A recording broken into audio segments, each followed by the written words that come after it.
Oiê, meus clarificados e clarificadas, quadro no canal respondendo perguntas de vocês. Vamos começar com Bahia, tá? Porque, obviamente, é o tema mais quente, o tema de ontem à noite, e depois tem muitas perguntas sobre bastidores de bola de ouro. Gostei das perguntas que vocês mandaram, então vou responder algumas aqui. Tem também perguntas sobre Neymar, o que eu penso um pouco sobre o futuro do brasileiro. Tem também pergunta sobre alguns absurdos da bola de ouro, então falaremos disso no vídeo de hoje. Então, deixa o like, se inscreve se você ainda não está inscrito. Em breve, algum dia, quem sabe, quiçá, chegaremos aos 50 mil inscritos, então deixa aqui sua inscrição e, claro, comentários sempre bem-vindos, estou sempre respondendo vocês. Vamos lá, começando pela pergunta do Raudney, que talvez seja de Raudney, pode comentar sobre o Dembélé? Acha que foi o mais importante do PSG na temporada? Então, gente, tem um vídeo só sobre o prêmio em si do Dembélé. É o último vídeo no canal, então tá bem completinho um pouco do que eu penso, então não vou repetir tanto aqui. Tem alguns temas que eu posso tocar sobre bola de ouro, mas a pergunta exatamente sobre o que você quer saber tá no último vídeo do canal, tá? O José Meireles Menezes Júnior me pergunta: me fale do Bahia esses últimos 3 jogos. Aí, obviamente, vou focar na derrota do Bahia contra o Vasco. Não vou entrar tanto nos pormenores aqui de análise da partida, gente, porque como eu sempre faço esse vídeo no dia seguinte, acho que não vale tanto a pena ficar entrando em detalhes. Mas quero falar um pouco sobre a situação do Bahia nesse segundo turno, né? O momento do Bahia, na verdade. Tem um tempinho que eu não falo sobre Bahia por aqui. Eu vou tentar muito no domingo, depois do jogo com o Palmeiras, fazer um claramente tricolor para falar só sobre o Bahia, mas vou tirar aqui alguns minutinhos do Tudo às Claras para falar com vocês. Então, assim, primeiro que eu acho impossível fazer qualquer tipo de análise deste jogo específico sem levar em conta a arbitragem, tá? Para mim, o cartão do Jean Lucas, para mim, foi errado. Eu acho que não só não tem a intenção, como não tem a agressão, né? Porque a agressão, ela sendo forte, fraca, ela sendo um piteleco, ela sendo um murro na cara, ela é uma agressão e ela é para cartão vermelho. Mas para mim não foi uma agressão, o cartão foi errado. E sim, antes, em outros lances, eu não lembro agora se o Rezende foi antes no Coutinho, não foi? Para mim, o Rezende, ali sim, eu entendo que deveria ter sido expulso, assim como o Sanabria, e aí já no segundo tempo. Mas também tivemos um lance muito parecido com o do Jean Lucas, mas ao contrário, para o Vasco, que deveria ter sido um cartão vermelho. Então, para mim, a arbitragem errou demais quando o Jean Lucas é expulso. Obviamente, isso condiciona a partida e eu acho que ela coloca em evidência um dos pontos de evolução que, para mim, o Rogério Ceni ainda precisa ter, que é leitura de jogo. Para mim, o Rogério evoluiu em muitas coisas, em montagem e preparação de partida. É um Bahia, para mim, nessa temporada, com mais variações, com mais... Para mim, é um time mais entrosado, melhor treinado. Então, para mim, o Rogério evoluiu em muitas coisas, tá? Mas talvez nessa questão da leitura de situações de jogo, e aí, obviamente, quando você prepara o jogo, você tem uma situação imutável, né? Você não tem ali as emergências, enfim, as coisas que acontecem que você não pode controlar. E durante o jogo, existem cenários que não são controlados, como, por exemplo, uma expulsão. Enfim, você pode ser surpreendido de alguma forma com alguma situação. E eu acho que o Rogério ainda precisa evoluir nessa leitura de jogo quando as coisas saem do planejado. E acho que é um ponto importante sobre isso. Então, sobre a partida, no fim das contas, eu acho que tem muitas condições, é muito condicionado por conta da expulsão.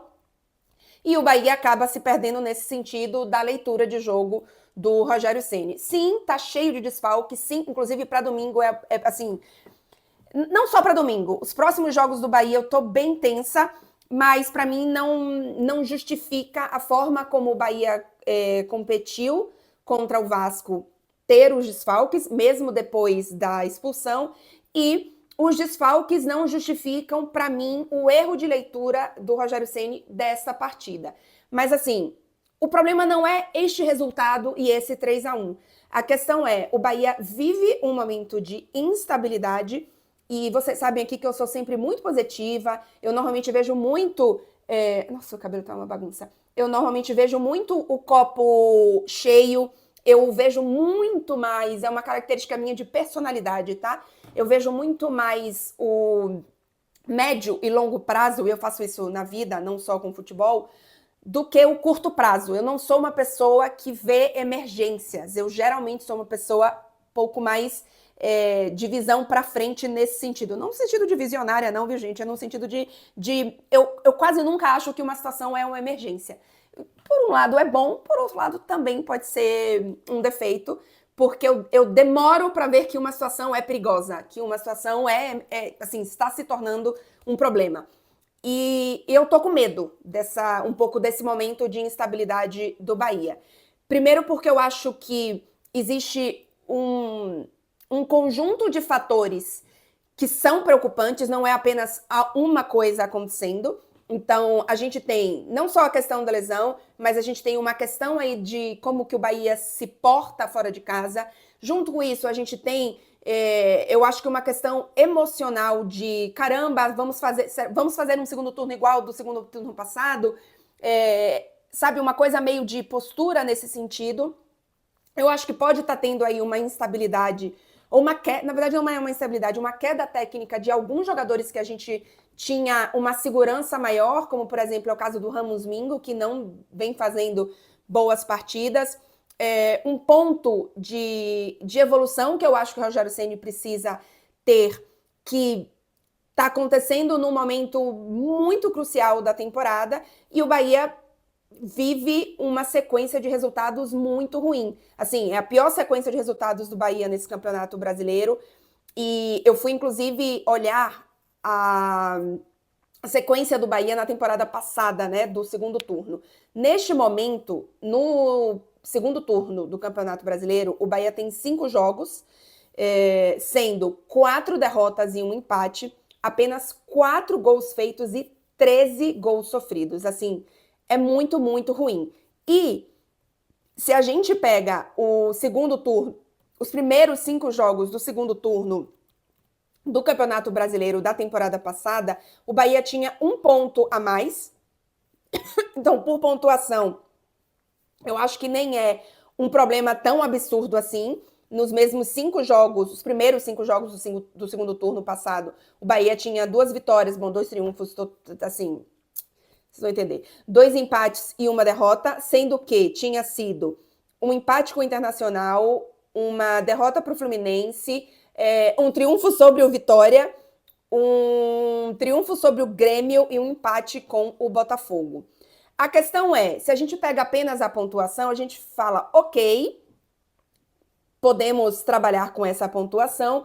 A questão é que os próximos jogos do Bahia são Palmeiras em casa, Botafogo fora, Flamengo em casa e Vitória fora. Ou seja, os 2 adversários mais complicados do campeonato, Palmeiras e Flamengo, o Bahia pega em casa. Ou seja, 2 jogos que na teoria a gente poderia dizer, ok, 2 jogos em casa, 6 pontos, não são 6 pontos, porque são contra Palmeiras e um Bahia desfigurado para este domingo, sem Caio Alexandre, Ademir também não volta para 90 minutos, sem Jean Lucas, assim, é o caos para o domingo, e depois é o Flamengo, os 2 em casa, né? Então, assim, são, para mim, os 2 melhores times do campeonato em casa, então nem os 6 pontos em casa, que se fossem contra adversários mais acessíveis, a gente poderia pensar que estão garantidos, entre aspas, isso vai acontecer. E os 2 jogos fora de casa são Botafogo e Vitória. O Botafogo, eu tô indo aqui bem na teoria, tá, gente? Obviamente que o Bahia pode vencer e o Vitória é um clássico. Então, tem aí uma questão de clássico que pode complicar a vida do Bahia. Apesar de eu achar que o Bahia é muito maior do que o Vitória, não tenho nenhuma dúvida disso. Então, eu tô bem preocupada, tá? Eu tô bem preocupada, porque não acho que serão 4 jogos de recuperação pro Bahia. Ao contrário, talvez a gente tenha aí... sei lá, 2 derrotas, 1 empate e 1 triunfo, sabe, 4 pontos nos próximos 4 jogos, é sair da briga pelo G4, é sair da briga pela Libertadores. Então eu tô preocupada, confesso que, repito, isso não tem, estar preocupada com essa reta final de Campeonato Brasileiro não tem nada a ver com o projeto, não tem nada a ver com a médio e longo prazo. Mas neste momento, a curto prazo, estou preocupada, estou ansiosa com o Bahia. Eu entendo que, até pelas falas do Rogério Ceni, e que, claro, não refletem só a fala dele, né, mas do staff, de que está se entendendo que há um problema, está sendo feito o diagnóstico, mas a questão é, não basta saber que algo está errado, é preciso achar a solução para isso. Ou as soluções, né, porque obviamente nunca é uma coisa só. E aí, assim, qual que é a solução? Não sei exatamente, entendeu? São várias coisas para serem analisadas e eu espero que essas soluções sejam encontradas. Mas, assim, eu estou tensa. Estou tensa com os próximos jogos e, enfim, vamos ver o que acontece. E atenção, não gosto de caça às bruxas, não gosto de xingamento com jogador, nem com técnico. Eu não sou assim, não funciona assim, não acho legal. E vou devolver uma pergunta para muitos de vocês que não só iriam comentar aqui, mas que mandaram mensagens, enfim, rede social e etc. Não só para mim, mas eu li algumas coisas de que, nossa, o Bahia precisa de um técnico de verdade, o Bahia nunca vai isso e aquilo sem técnico de verdade. Ok, assim, eu não concordo, tá? Mas eu vou devolver a pergunta para vocês. Quem é o técnico de verdade para vocês? Estou falando de realismo, tá? Não estou falando de dizer que o técnico de verdade é o Klopp. Beleza, o Klopp não vem. O Luiz Henrique, apesar da minha amizade com o Luiz Henrique, também não vem. Então, quem é esse técnico de verdade? Vocês querem demitir o Rogério Ceni para quê? Qual que é o projeto para vocês que é o correto? É realmente uma pergunta, porque eu não sei. Quando as pessoas falam isso, quando eu leio isso da torcida, eu fico, mas gente, quem é esse técnico de verdade que a torcida quer? Porque eu entendo que Rogério não é o melhor técnico do mundo, é um técnico que ainda está em evolução, mas eu, claro, Albuquerque, ainda não questiono a permanência do Rogério Ceni no Bahia, tá? Se tiver algo a mais acontecendo, sei lá, perdeu o grupo e a gente não tá sabendo, aí é outra história. Mas com as informações que eu tenho, ainda que eu veja problemas e eu esteja criticando, eu acabei de criticar aqui, a questão da leitura de jogo do Rogério Ceni. Acho que ele tem errado nessa leitura de jogo, acho que ele tem errado quando o imprevisível acontece.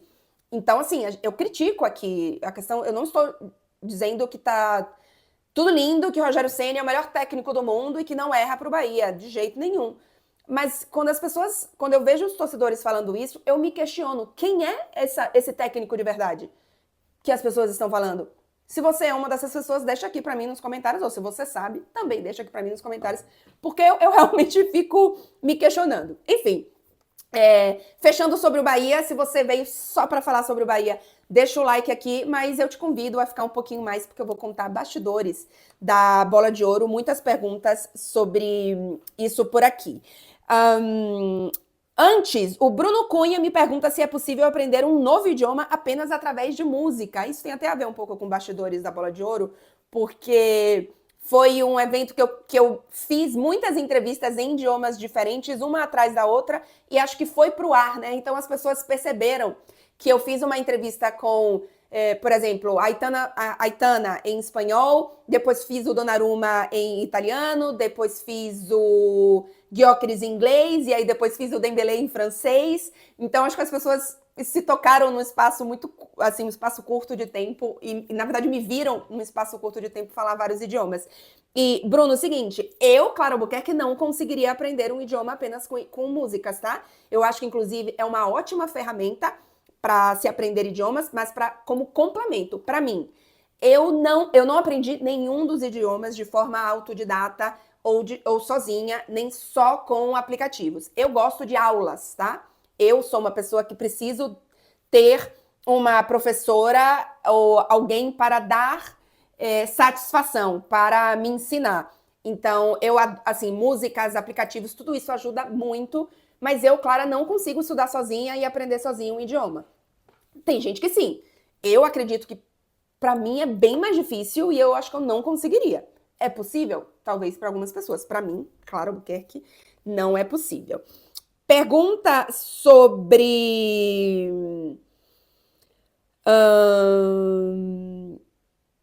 que mais? Do Ryan Pablo me pergunta, Clara, com tudo que aconteceu na temporada passada aqui em Paris, sente falta da Itália ainda?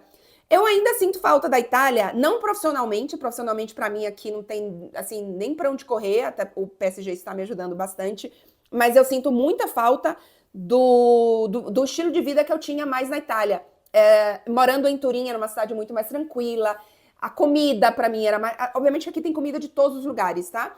Mas comer a comida do lugar, né, para mim fazia a diferença, assim, as opções de comida italiana são maiores na Itália do que aqui, obviamente, no dia a dia, então eu sinto falta disso. O Gênesis me pergunta, Gênesis _ Punch, nas coletivas do PSG é aberto o espaço para youtubers e influencers fazerem pergunta? Gênesis, tem acho que 2 ou 3 meios de comunicação, entre aspas, mas a gente pode chamar de canal de YouTube, que normalmente fazem pergunta nas coletivas do PSG. São canais que cobrem o PSG, assim, no dia a dia, são canais, obviamente, de torcedores do PSG, mas são jornalistas. Não tem influencer, assim, um influencer mais clássico que você imaginar. Tem canais dedicados ao PSG que, sim, fazem perguntas nas coletivas do PSG. Mas as coisas no PSG são bem controladas, tá? Assim... não é muito escolhido, assim, os assessores do PSG sabem quem estão fazendo, sabe, quem são as pessoas que estão fazendo as perguntas. Se eles não querem, não vai fazer. Então, é bem controlado, mas tem, mas é bem diferente. Eu acho que você me fez essa pergunta, porque talvez você esteja indo para um lado do que eu tenho visto em alguns momentos, eu não acompanho muito, mas das coletivas no Brasil, de ter muitos canais que cobrem os clubes e a seleção brasileira, que são de muito torcedor e vai para um lado menos jornalístico, né? E nesse estilo, que é o que eu acho o caminho que você está indo, não tem aqui. Os canais que fazem pergunta são canais de torcedores do PSG, mas eles têm uma linha bastante jornalística. Então, você sabe que são canais do PSG, mas se você não conhece o canal... Ou talvez pelo nome, né? Porque, obviamente, o nome tem ali, já te indica que é um canal que cobre apenas PSG, você acharia que é uma pergunta de um jornalista qualquer. Então, nesse sentido, eu acho que é um pouco diferente. Lívia Ribeiro, Fute Feminino, também me perguntou sobre bola de ouro, então vou lembrar para você que tem lá vídeo só sobre isso. Dix Alien falou simplesmente iconic o seu look, amei. E também teve muitas mensagens sobre o meu look, gente, super agradeço. A Isabela Almeida também me perguntou sobre isso, ela mandou... Cadê? Tô procurando sua mensagem. Cadê? Ela perguntou sobre quem eu fiquei... Aqui, amei o look, e teve mais gente também me perguntando sobre isso, em especial porque me perguntaram aqui, a Louis Vimonte também falou. Claro, desculpa o tanto que eu já falei, mas você estava linda demais, obrigada. Conta sobre a escolha do look.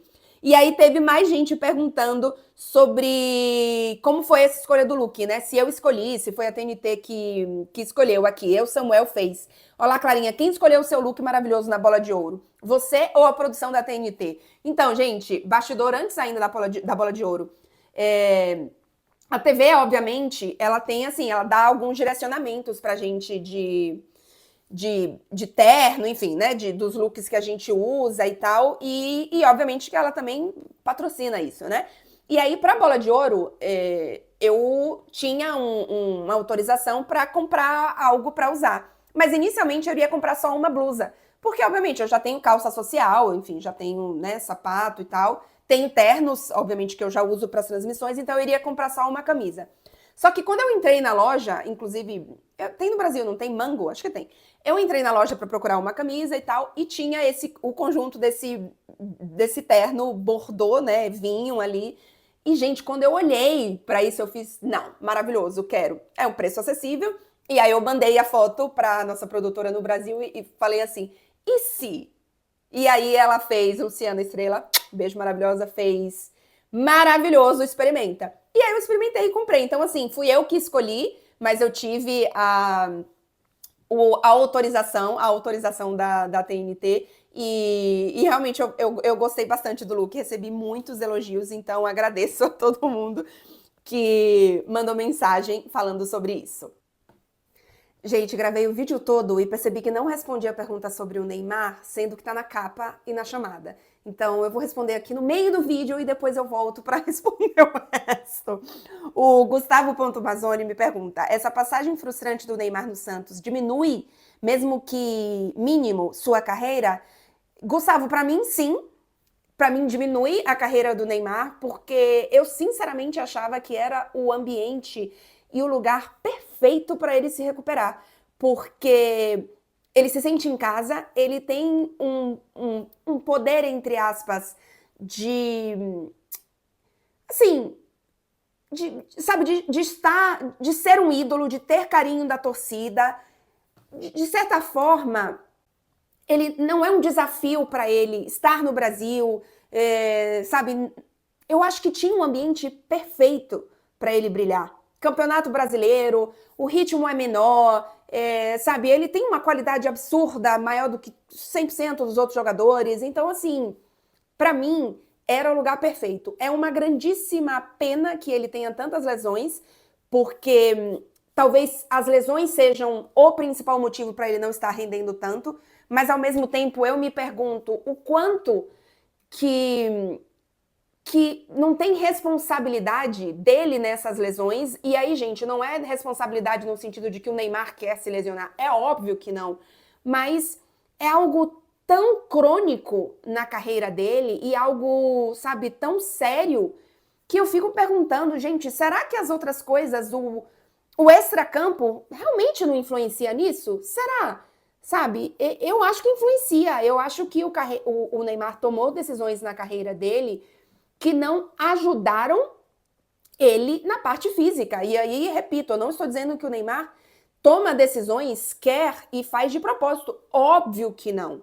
Mas ele tomou outras decisões na carreira dele que fazem com que o físico dele talvez sofra mais do que outros. E aí, assim, gente, para mim o Santos era o lugar perfeito. Tem um time maravilhoso. Nossa, estou jogando aqui na melhor equipe do Brasil. Não, mas aí você pega, por exemplo, o Coutinho. Gente, olha a diferença que o Coutinho está fazendo no Vasco. E sim, acho que o Vasco tem um time melhor do que o do Santos. Eu confesso que não sou especialista nem em Santos nem em Vasco. Se vocês têm opinião diferente ou concordam, me contem aqui nos comentários. Eu acho que o Vasco tem um time melhor do que o Santos, mas o Vasco tem um time maravilhoso, gente. O Vasco tem um elenco do Flamengo, o Vasco tem um time maduro, testado e aprovado como o Palmeiras. Não tem. E olha o que o Coutinho tá fazendo, a diferença que o Coutinho tá fazendo no Vasco. Então, eu esperava algo parecido, mas num nível ainda maior do Neymar no Santos. Então, para mim, sim, diminui, porque para mim era o lugar perfeito e nem no lugar perfeito as coisas funcionam. Então, poderia ser um renascimento do Neymar, então um passo para frente na carreira dele e no fim tá sendo um passo para trás, porque ele não joga, ele se for convocado para a seleção brasileira, se estiver disponível é lá em março, sendo que a Copa do Mundo já é no meio do ano, e aí? Foi-se embora um ano ou um ano e meio que seria perfeito para ele se recuperar, mostrar toda a qualidade que ele tem, receber carinho num lugar que ele é ídolo, e isso não aconteceu. Então, para mim, sim, diminui. É um fim de carreira, que eu não sei o quanto que é fim, não vou aposentar ninguém aqui, mas que não tá bom, né? Ou vocês concordam comigo? Não tá bom, né? Pergunta agora, Zé Coentro, sobre bola de ouro. O que você achou de Rafinha ter ficado em 5º lugar na bola de ouro? Zé Coentro, um absurdo. Mas eu vou falar mais absurdos aqui. Para mim, o maior absurdo dessa lista da bola de ouro foi o Pedri na 11ª posição. Assim, não tem condição. Todo o resto, eu não... Todo o resto, não. Tem outras coisas que eu não concordo. Por exemplo, Rafinha na 5ª posição, eu já vou falar sobre isso. Mas o Pedri na 11ª, porque o Rafinha estar na 5ª, a gente pode debater aqui que talvez ele deveria estar na terceira. O Pedri, então assim, de terceiro para quinto, beleza, 2 posições, ok? O Pedri, não é que ele não deveria, ele tá em 11º e deveria estar em 8º. Para mim, o Pedri, assim, ele deveria estar, sei lá, em 5º. Então é uma diferença muito maior. Assim, gente, o Pedri, ó, Rafinha, Pedri e Lamine Yamal. Esses 3 jogadores do Barcelona, a gente tem 2 grandes equipes na temporada, PSG e Barcelona. Obviamente você vai ter o Salah ali do Liverpool, você vai ter uma outra coisa ali aparecendo, beleza. Talvez o Mbappé, para mim, vai sempre aparecer, mas os números, né? Mas a temporada do Real Madrid é ruim. Não é uma temporada para você ter vários jogadores acima, ou, né? O próprio Mbappé acima do Pedri. Assim, a temporada do Mbappé, desculpa, não é melhor do que a temporada do Pedri. Eu acho que os primeiros 10, com a exceção ali de Salah, Cole Palmer, do Chelsea, gente, assim, é PSG e Barcelona. É PSG e Barcelona. É a temporada. Então, para mim, o maior absurdo dessa lista é o Pedri, está na 11ª colocação. E aí, para trazer as outras situações que eu acho, assim, o Pedro está em 11º.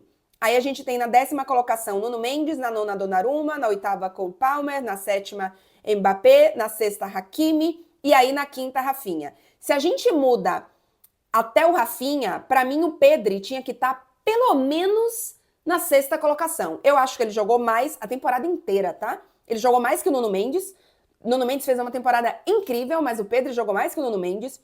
O Pedri, apesar do Donnarumma ter feito uma reta final e de Liga dos Campeões fantástica, o Pedri jogou melhor que o Donnarumma. E aí o Pedro já tá nesse momento na 9ª colocação. Para mim, desculpa, jogou mais que Cole Palmer, jogou mais que Mbappé e jogou mais que Hakimi, apesar também da grandíssima temporada que Hakimi jogou. Então, assim, o Pedro aí dá pra estar no mínimo na 6ª colocação. E aí a gente pode, inclusive, subir o Pedri, porque, assim, o Salah faz uma primeira metade de temporada sensacional. A segunda metade da temporada, em que o Liverpool, inclusive, já estava, assim, somando pontos na Premier League e precisou do Salah em momentos de mata-mata e etc., o Salah não fez um segundo semestre maravilhoso. Então, o Pedri poderia estar à frente do Salah. E o Salah está na 4ª colocação. Então, assim, o Pedri poderia estar em 4º. Ou o Rafinha poderia estar em 4º e o Pedri em 5º, porque o Rafinha, para mim, em 5º não faz sentido. Né? Então, assim, para mim, acho que o maior absurdo é a posição do Pedri sobre a parte de cima da tabela, e aí incluindo o Rafinha. O Rafinha, para mim, eu sei que eu entendo a votação no Lamine Yamal pela parte lúdica do futebol, já falei muito sobre isso aqui, pelo que a gente sonha, sabe, da mágica que a gente vê no Lamine Yamal, eu entendo essa votação. Eu, Clara Albuquerque, não votaria no Lamine Yamal na 2ª posição. Eu acho que o jogador mais importante do Barcelona na temporada passada foi o Rafinha, porque eu acho que ele foi mais decisivo. Ele talvez tenha influenciado menos no jogo do Barcelona, talvez, mas no fim das contas, ele foi o jogador mais decisivo. Assim, os números dele, e não estamos falando apenas em La Liga, assim, os números dele são melhores do que o de todo mundo também na Liga dos Campeões. Ele é o artilheiro da Liga dos Campeões, ele, assim, nos grandes jogos do Barcelona, ele decide para o Barcelona. O Yamal faz uma segunda metade de temporada com alguns grandes jogos, mas nos grandes jogos em que o Yamal assombra o mundo, o Barcelona não vence. Assim, contra a Internazionale, né? Nossa, o Yamal foi o nome do jogo. Foi o nome do jogo, mas não decidiu o jogo. Ah, Clara, mas a culpa foi da zaga do Barcelona. Beleza, mas aí, assim como a culpa foi da zaga do Barcelona, a Internazionale também não levou um monte de gol e não fez um a mais, sabe? Então, cadê esse um a mais?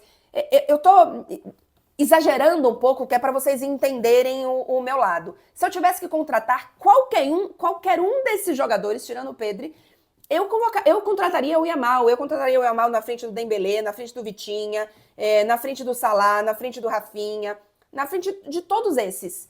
Porque talvez ele seja, potencialmente, inclusive, o melhor jogador, assim, em termos de talento.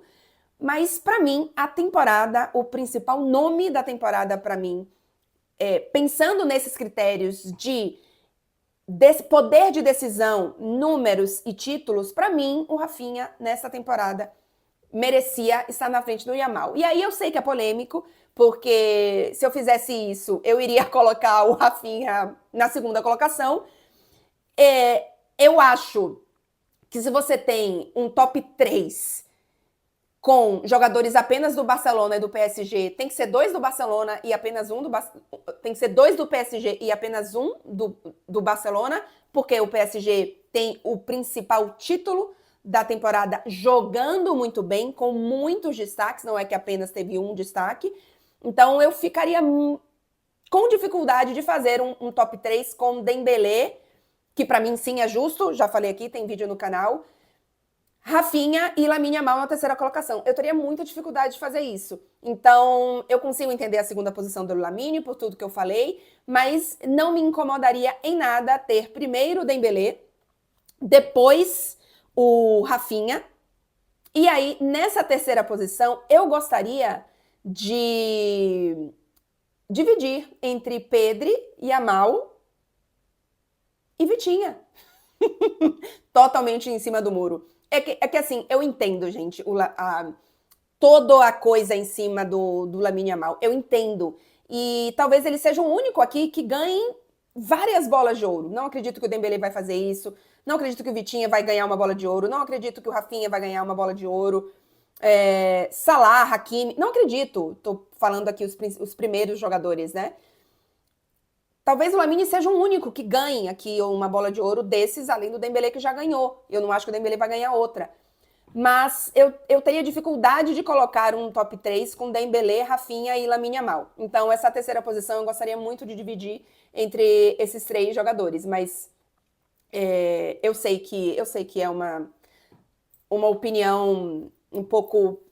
Não sei, não polêmica, mas eu acho que não é de senso comum de que o Rafinha estivesse na segunda colocação e o Lamine abaixo dele.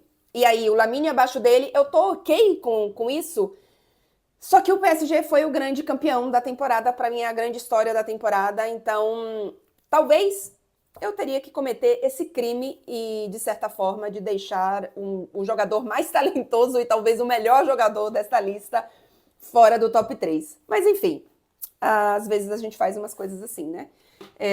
Confesso que teria muita dificuldade. Eu não consigo fechar com tranquilidade essa lista, sendo, por exemplo, Dembélé, Rafinha e Vitinha.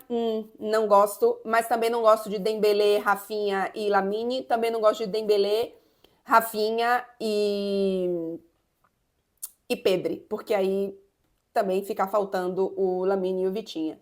Enfim, fiquei um pouquinho em cima do muro na terceira posição, mas nas minhas... O meu primeiro colocado seria o Dembélé e o meu segundo colocado seria o Rafinha, tá? O Rafinha na quinta colocação não existe, mas mais do que isso, o Pedri na 11ª colocação, para mim, não tem condição. Kelly Cunha me pergunta, conta para nós os bastidores do Ballon d'Or, tem coquetel, comidinhas? Kelly Cunha, pra gente que tá ali trabalhando, da forma como eu estava trabalhando, não.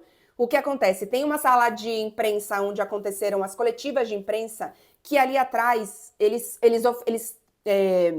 disponibilizaram, ofereceram, enfim, umas comidinhas, tinha bebidinha também, não álcool, mas bebidinha. Só que, tanto nessa temporada quanto na anterior, que eu fui repórter, porque eu já fiz 3 vezes aqui. Só que no primeiro ano que eu fiz, eu só fiquei do lado de fora e assisti a cerimônia do teatro, mas eu não fiz a reportagem das entrevistas. E o que acontece? Nessa temporada eu tava sozinha como repórter, né? A temporada passada eu tava com a Tati. Eu estava só como cinegrafista, com a Carol.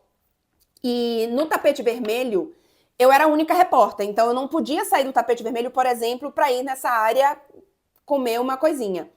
E durante a cerimônia, teve gente que perguntou onde que a gente assistia a cerimônia.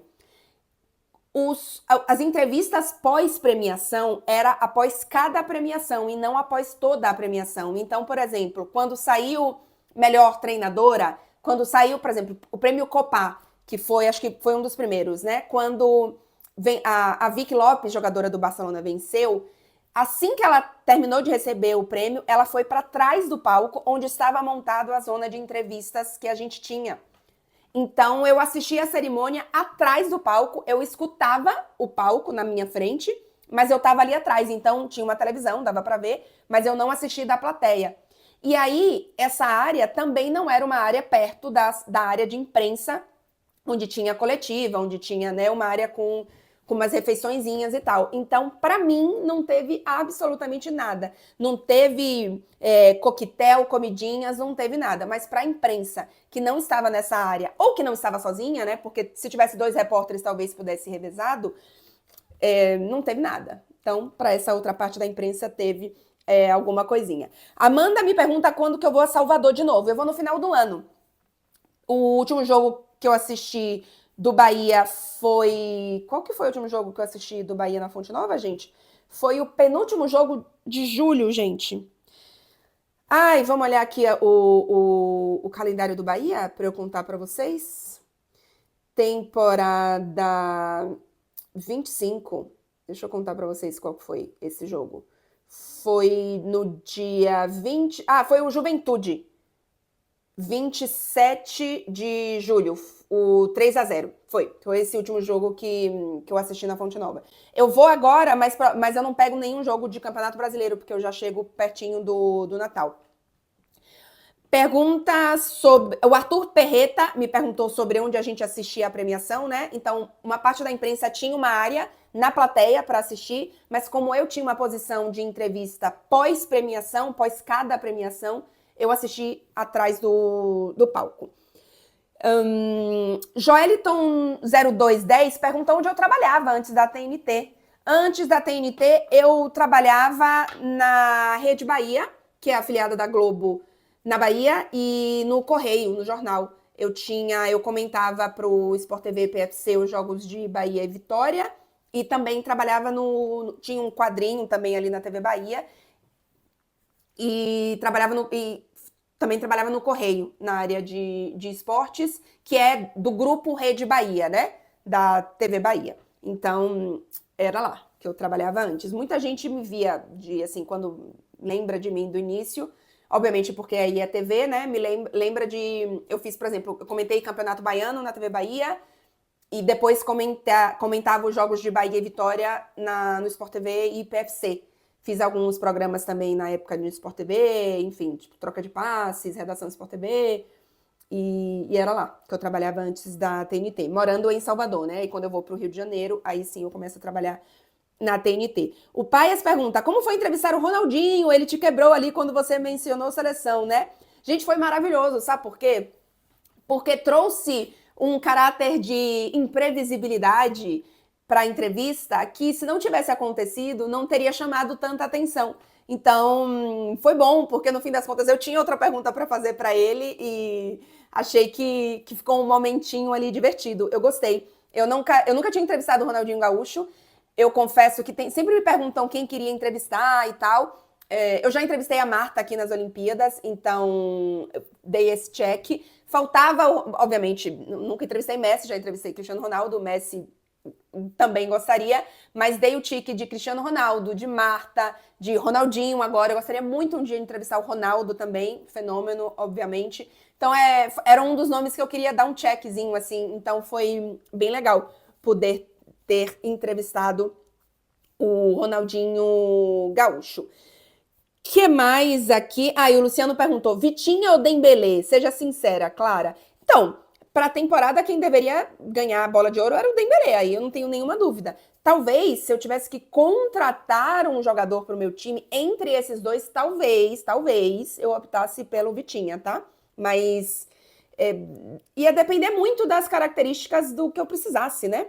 Mas se a sua pergunta é quem merecia mais a bola de ouro nessa temporada, Dembélé, sem nenhuma dúvida. O Vitinha, para mim, não era bola de ouro. Falei aqui do Rafinha antes, do Pedri. Eu até coloco o Vitinha na temporada acima do Pedri, mas assim, ele briga nessa conta aí para mim. Então não era para ser primeiro colocado, não.